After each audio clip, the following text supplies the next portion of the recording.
तेजस्वी यादव की सरकार में वापसी हुई है तो यादवों का चांदी हो गया है। मेरे कहने का मतलब है कि पिछली बार की सरकार में मात्र 2 यादव मंत्री थे, लेकिन इस बार के मंत्रिमंडल में सबसे ज्यादा किसी जाति के अगर मंत्री हैं तो यादव जाति के हैं। इस बार के मंत्रिमंडल में 8 मंत्री जो है वो केवल यादव जाति के हैं। अब सोचिए कि किसी एक जाति के केवल 8 मंत्री हैं, जिसमें से 7 तो केवल राष्ट्रीय जनता दल के हैं। इसके अलावा 1 यादव मंत्री जदयू के हैं। हालांकि तेजस्वी यादव ने अपनी तरफ से जातिगत समीकरण का पूरा ख्याल रखा है और उन्होंने जो एमएलसी हैं कार्तिक सिंह जो कि भूमिहार हैं उनको भी मौका दिया, जबकि कार्तिक सिंह पहली बार एमएलसी बने थे और उनको लेकर कोई सोच भी नहीं रहा था कि तेजस्वी उनको मंत्री बना देंगे, लेकिन भूमिहारों को साधने के लिए तेजस्वी ने कार्तिक सिंह को भी मौका दिया। इसके अलावा जो अगड़ी जाति के विधायक थे उनकी संख्या पिछली सरकार में ज्यादा थी और इस सरकार में घट गई है। इन सब के बारे में हम बातचीत करेंगे। बाकी नमस्कार, मेरा नाम है मोहित कुमार सिंह और आप जनता जंक्शन देख रहे हैं।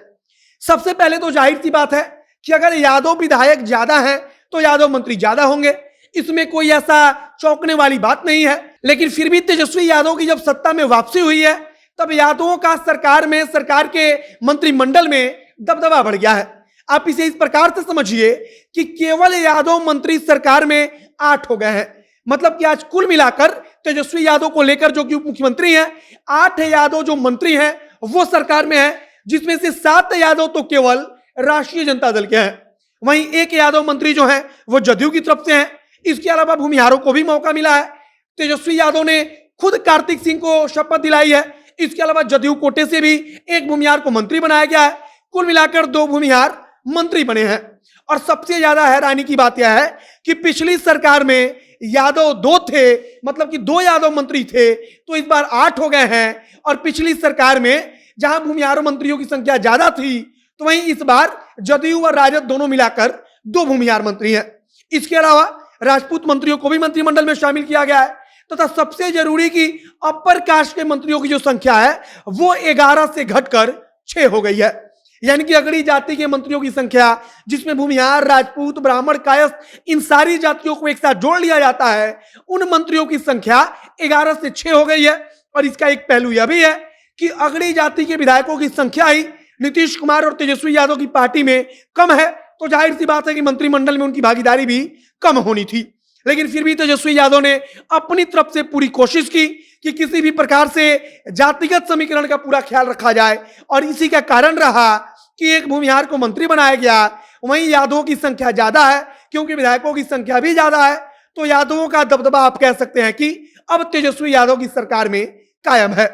यानी कि यादव जो नेता है, जो यादव जाति के विधायक हैं, उनका जलवा आप कह सकते हैं कि एकदम यहां पर कायम है और उनका जलवा बढ़ गया है। उनकी किस्मत चमक गई है क्योंकि 8 यादव जो जाति के नेता हैं, विधायक हैं, उनको मंत्रिमंडल में जगह दी गई है, जो कि अन्य जातियों के मुकाबले सबसे ज्यादा है।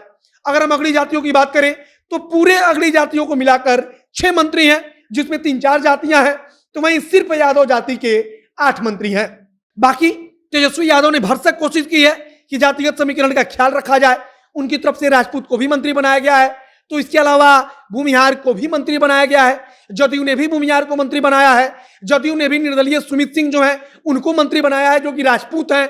तो इस हिसाब से जो सरकार है वो जातिगत समीकरण को भी साधने की कोशिश कर रही है। इसके अलावा जातिगत समीकरण के इतर जिन जाति के विधायकों की संख्या ज्यादा है उनका मंत्रिमंडल में प्रतिनिधित्व जो है वो ज्यादा होना पहले से ही तय था, यह स्वाभाविक है और इसीलिए यादव मंत्रियों की संख्या बढ़ी हुई है।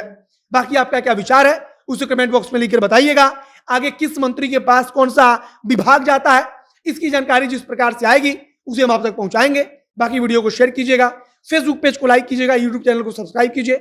आप हमारे साथ जुड़े रहिए, हम आप तक तमाम जानकारी पहुंचाते रहेंगे। कैमरे से पीयूष खड़े हैं और मैं मोहित कुमार सिंह। बहुत बहुत धन्यवाद।